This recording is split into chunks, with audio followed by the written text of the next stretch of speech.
বন্ধুরা, কেমন আছেন? আশা করি সকলে অনেক অনেক ভালো আছেন। আজ আমি আপনাদের সাথে রয়েছি এমডি কাঞ্চন মিয়া। কাঞ্চন টেকনোলজি চ্যানেলের পক্ষ থেকে আপনাদের সকলকে জানাই সালাম ও অভিনন্দন। আসসালামু আলাইকুম। ধন্যবাদ সবাইকে।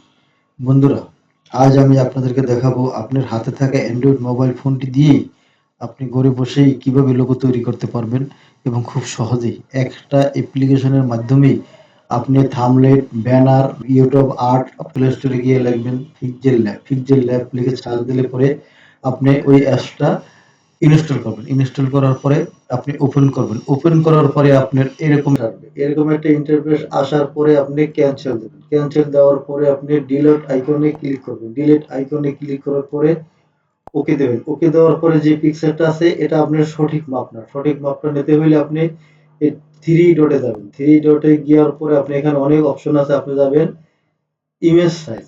ইমেজ সাইজে যাওয়ার পরে আপনি এখানে যে মাপটা আছে এই মাপেও আপনার থাম্বনেল তৈরি হয়, কিন্তু আমি যেভাবে পেয়েছি ইউটিউব ভিডিওতে তাতে পেয়েছি এখানে আপনার এই যে ইউটিউব থাম্বনেল এখানে দিলে আসে 1280 বাই 720 720 এটা রেখে আমি ওকে দেবো। ওকে দেওয়ার পর আপনি এটা হলো থাম্বনেল সঠিক মাপ। এরপর এখানে অনেক আইকন আছে। বন্ধুরা, আমি আমার রেকর্ডিং সিস্টেম ভালো না। আমি একটা আমার এই মাউসের কার্সারের দিকে লক্ষ্য রাখবেন। কার্সারের দিকে লক্ষ্য রাখলেই আপনিও আমার মতো কাজ করতে পারবেন। ধন্যবাদ সবাই।